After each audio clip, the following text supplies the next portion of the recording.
Burnout, work-life balance, resilience, and all of these sorts of things are hugely important topics at work at the moment. And I do feel that we can sometimes approach it from the wrong angle, and we sometimes approach things from a kind of sticking plaster kind of perspective, and think about relieving the symptoms rather than tackling some of the causes that, make us think that our work-life balance is out of kilter and we've got it wrong, or we're heading towards burnout. I think what I would like us to think about when we think about burnout, work-life balance, and just how much pressure we're under in every aspect of our lives these days. The world is so unpredictable at the moment. Like a train passing by. Yeah, we're trying to have a serious conversation about burnout. I don't know about unpredictability here. We don't need tooting trains in the background. Anyway, because the world is so unpredictable, because work is so stressful, what I would like us to talk more about is the role of emotions at work. Yeah. Because I think one of the causes of our issues with burnout and stress, work-life balance, is that we don't work with emotions very well at work. We have been taught, I think, we have been conditioned, possibly, to think that emotions play no role in the workplace. That really strong kind of mantra about you leave your problems on the doorstep, you come to work, you are professional, and that means not displaying or being emotional in the workplace. The truth behind that is that you cannot ignore your emotions. You cannot completely suppress your emotions. Yeah. They will come out. They're a bit like water. What is it? The Jurassic Park quote from Jeff Goldblum, they will find a way, nature will find a way. And it's the same with emotions. They come out in lots of different ways. And I think if we have a real reassessment and rethink about emotions at work and handling emotions at work and allowing emotions to play out at work, then we will see less burnout and less stress.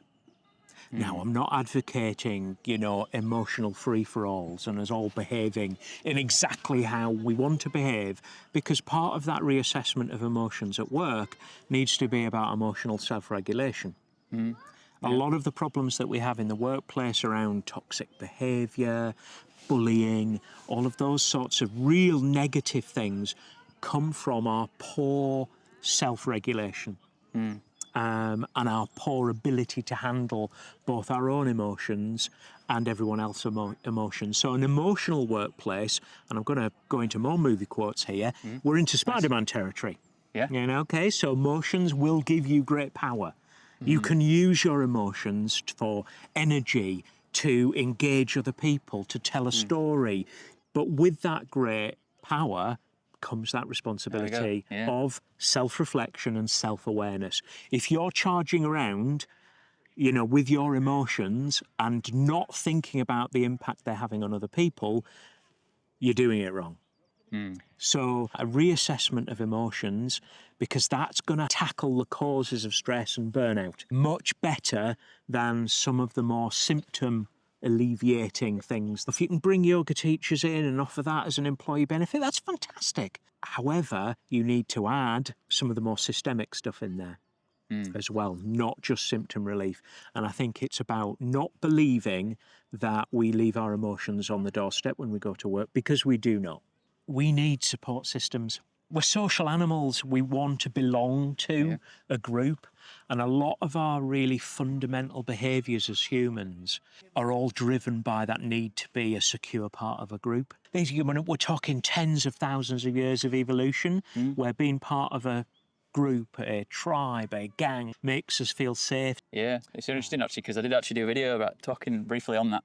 Yeah. When I was opening up about my ADHD, which not actually posted that video yet, but it might be by the time I post this one. But I was talking about how, through having ADHD or any other neurodivergence, it's like you mask and you cover up those facts, because you learn that people that respond well to that, and you think I'm not safe. The group's going to leave me. I'm going to be on my own. It's evolutionary and it's stuff that I'm not safe. You know? It's a fundamental motivator to a lot of our behaviour. Am I safe in this group? Am I going to be pushed out? Am I going to have to fend for myself? Yeah. And work is the same. The team is the same. The office is the same. We need to feel secure as part of our group, because if we do not, we feel under constant threat. If we're in what we call a triggered state, where we're under stress, tests have been done to where average, I think it's about 13 IQ points lower when we're in the triggered state. So if we're triggered and we're under threat and we're in protection mode at work, we're literally less intelligent than when we feel safe and secure in a group. So surely if you're running a team, if you want problems to be solved, you want everyone to feel a solid, safe part of the group, so they can, the group can solve problems, move fast, communicate really well. So that's where that connectedness and that support network is so important. And which is one of the reasons I really push back on this idea that is still very popular, and we come across when we're working with teams, we hear it all the time. And this idea of, I don't come to work to make friends. I come to work to do a job. I don't come to work to make friends. And it's not that we're asking people to become best mates with people and, spend all their weekends together and share their deepest, darkest secrets. That's not what this is about. But it's about having that connectedness with people, so we can make a connection, so we can trust each other, so we can build those support networks with the people that we spend, because we spend a hell of a lot of time at work. And having those support networks with people that we feel we understand. And I think that's the important thing. So no, we're not going to force you to be best mates with the people that you work with. That's not what we're talking about. What we would like is for people to understand one another and have some level of connection. Because if we don't understand each other, we can misinterpret our intentions, our motivations. We can literally mishear what people say to us. And if there isn't that trust there between people, there's a distance. And that distance creates suspicion and creates mistrust. Oh, do I believe what they're doing? What are they doing? Or who are they talking to? And all that suspicion just erodes all of that good team trust and creates a situation where we're all feeling under threat all the time. And I think this is something teams should talk about, because there's no one-size-fits-all rule with humans and teams. It's about giving the time and space for the team to work this stuff out for themselves and what works for them as a group of individuals. But, if I work somewhere where no emotions are allowed, nothing is permitted, we've all got to be kind of robotic in what we do. My dog might have died that morning. Something like that, because life happens. No matter how professional we are, we've all got lives and life happens. So say, pick something like a pet has died. If I'm not allowed to tell people about that and share emotionally about that, I'm going to try and suppress that. But that emotion is going to leak out. I might be a bit distant for a couple of days. I might be a bit short with my colleagues for a couple of days. I might snap at somebody. I might go home a little bit early because I've got stuff to sort out. I need to go to the vets. I need to sort this out, blah, blah, blah, whatever it is. And if nobody knows what the trigger is for those behaviours, because we are all quite egotistical creatures at heart, what we tend to do is think about, Andy's been a bit weird these last few days, hasn't he? He disappeared off early. He was a bit short with me in the kitchen the other day when I offered to make him a cup of tea. I wonder what I've done. What have I done wrong? Then I would start to go, well, I'm just going to avoid Andy for a couple of days because, I don't think he likes me anymore. And then you would think, why is Simon avoiding me? What's he? And then it just becomes this cycle, and they create their own beliefs around why. Exactly. It's called the ladder of inference, where we infer things and we we go up the ladder. That's why talking about the issues that you might have that cause those situations, then it stops it, doesn't it? And it's like It does. But then it's because, like, for me, if I talk about my ADHD and I say, I often look around, or when I'm thinking, or when I'm talking, or I'd always look people in the eye the whole time. Like in this interview, you might notice if you look back, but it's like I can't always make eye contact for long periods of time. But then I've got better at doing it over time. It's like, and sometimes I feel comfortable. Sometimes I just have to look up and think.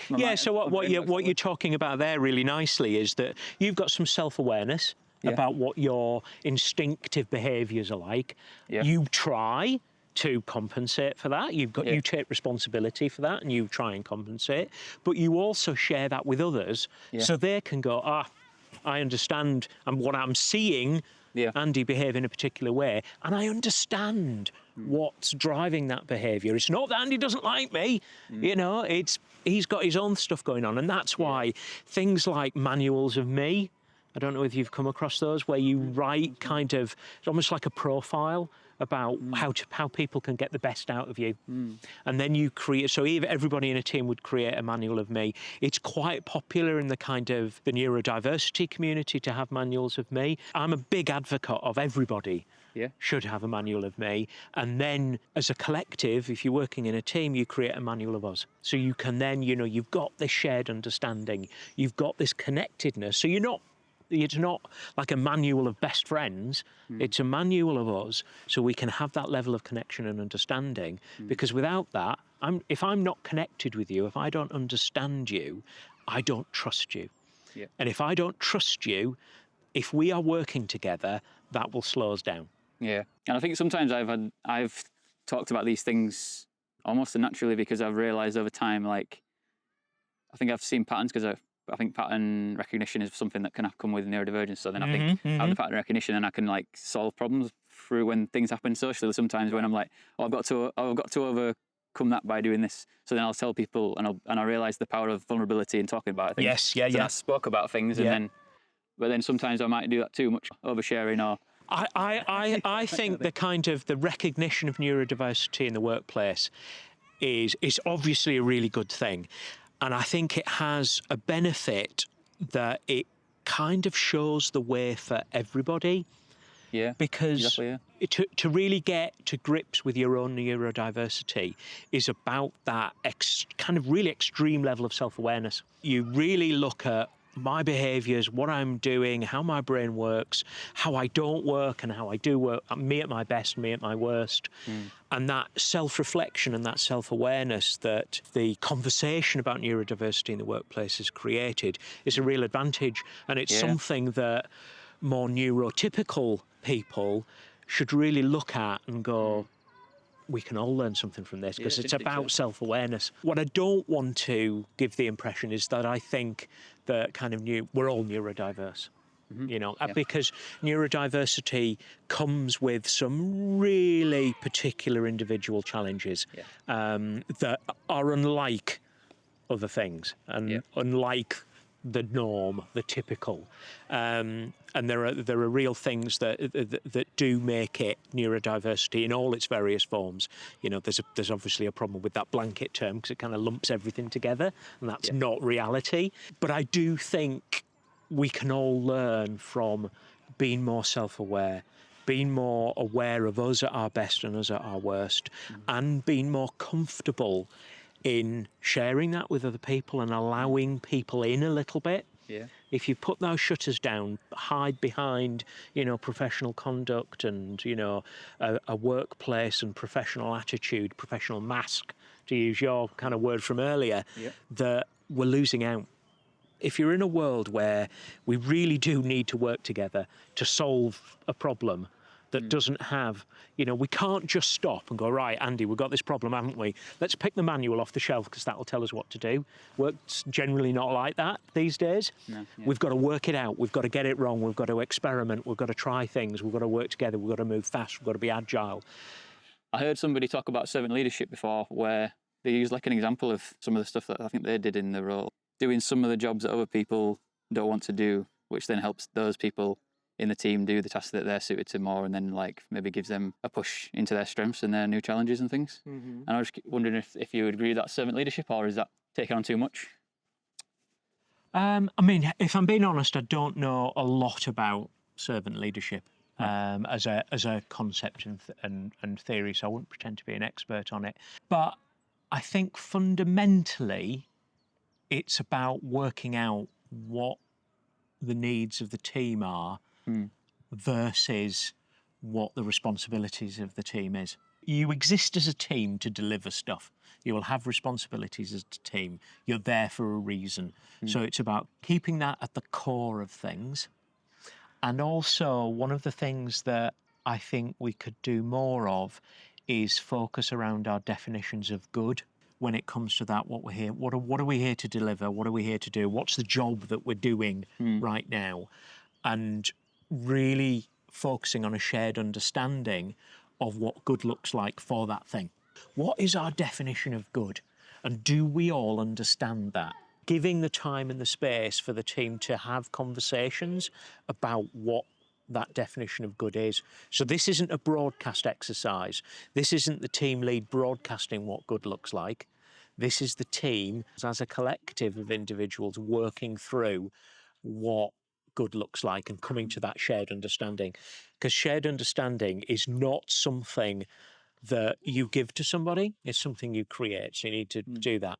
And the reason that's so important is that once you've created that shared understanding of good and really understood, everyone understands, you can then start to have a conversation with the team about roles.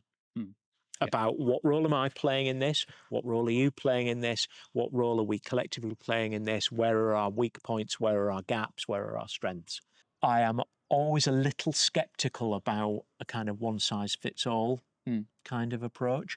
And I'm very much an advocate of whatever framework or way of thinking kind of chimes with you and resonates with you, not to miss out that step of working together as a team, working out what it is we're trying to do, creating that shared definition, particularly around good and what good looks like. What will we achieve? What will it look like when we've achieved what we need to achieve?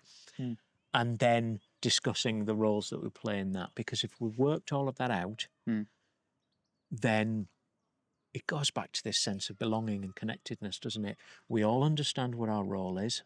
We all understand the part that we play. We all understand the bigger picture that we're trying to build. And we can feel safe and comfortable in that. Yes, I think that's the healthy cycle of a culture where it's about individual improvement, but then for the greater good as well. It is. And you support each other's individuality as much as they want you to help the group. Yeah, and it is creating that. Supporting individuals is really important, and not losing sight of the end goal of why are we doing that. And that's because we can then create that environment where we can all do our best thinking. One of the biggest things that annoys me and the biggest criticism that is often thrown at kind of leadership theories and concepts like psychological safety is that people criticise it for being utopian. You just want to make life easy, work shouldn't be fun, work should be hard, and you're just making it, you're making it cozy and not, stressing anybody out. And it's absolute opposite of that. The psychologically safe workplace, the supportive team, the supportive leader is not about the absence of hard work and challenge. It's about leaning into hard work and leaning into challenge, but it's the way in which you look after each other in those challenging conditions. It's not taking the challenge away, it's not making your life easy, it's giving you more support so you can take on more challenge and do more things. I think it's also like not having a belief that it's hard as well, because then you might miss the opportunities where it's simple and there's little things you can do. Because any of those beliefs that they bring into the mix, then it's going to influence the way you behave. Absolutely. Simple. Simple is often the hardest thing to come to, isn't it? Yeah. Sometimes you have to do a lot of hard work to get to a simple product, like with marketing and stuff. That's what often happens. It's how can it be really easy for everyone to understand what I'm doing or what the product does and how it benefits them and stuff like that. And actually, that leads me on to talk about marketing a little bit, because I know you've got a background in marketing and. I have. It's where I started out. Yeah. So you were with product management, I think, was it you said that you? It was, yeah. I mean, I started out a long time ago in insurance, and it was in product marketing. I'd probably be called a product manager. these days, but that kind of product world didn't exist back then. It was all part of marketing departments. It was part of the 4Ps as product, in it. So yeah, I was thinking about that because I did a mini MBA and then we talked about the 4Ps in that, which was interesting. Yes, and that's the thing about marketing, is that it's such a broad thing, but then it just gets seen as either advertising or just communication. Exactly. Yeah, I mean, when I used to kind of talk to my family about, what do you do? What do you do? I work in marketing. They always just assume, you do advertising. Yeah. Can you do me an advert? And and I said, no, I don't do marketing communications. I don't design adverts. What I now do, and the biggest challenge of, we've been running our own business for, it's 9 years this year, so nearly a decade. We have never stopped that seemingly eternal quest for clarity and simplicity. Okay, so that real fundamental question about who are you and what do you do? And constantly coming back and asking that question, have we got that right? Are we speaking to the right people? Are we communicating, the who we are and what we do properly?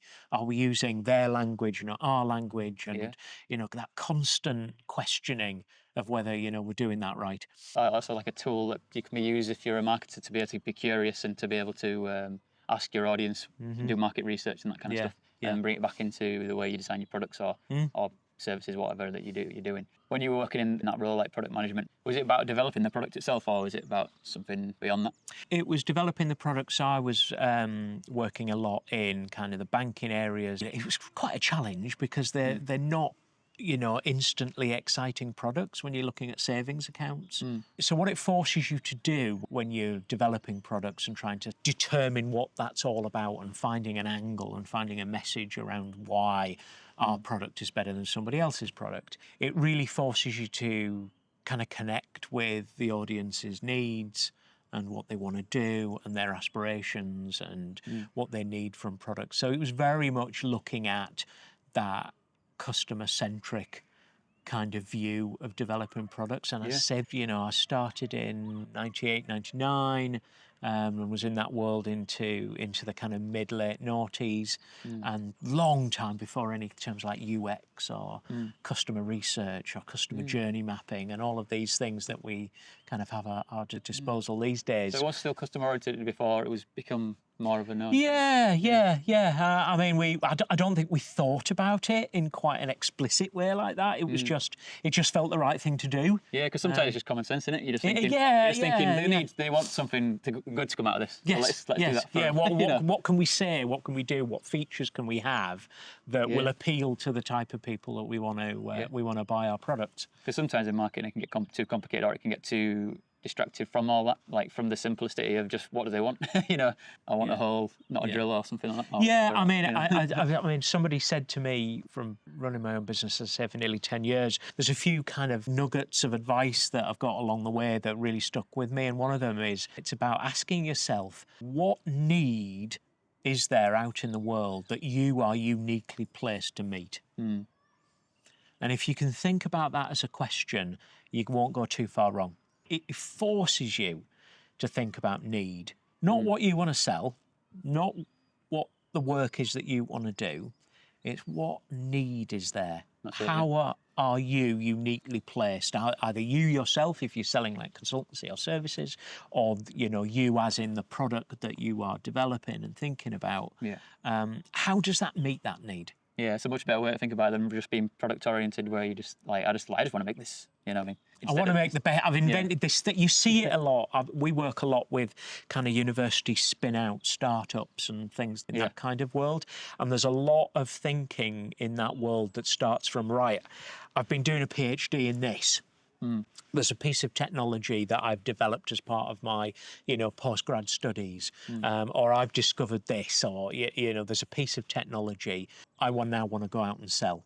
And the piece of the jigsaw that's missing from that thinking is that need. What need is there out there in the world that this discovery that I've made, this technology that I've developed, will meet? And it just flipping that round, and it's when we're talking about it like this, it just seems so obvious, doesn't it? It's common sense.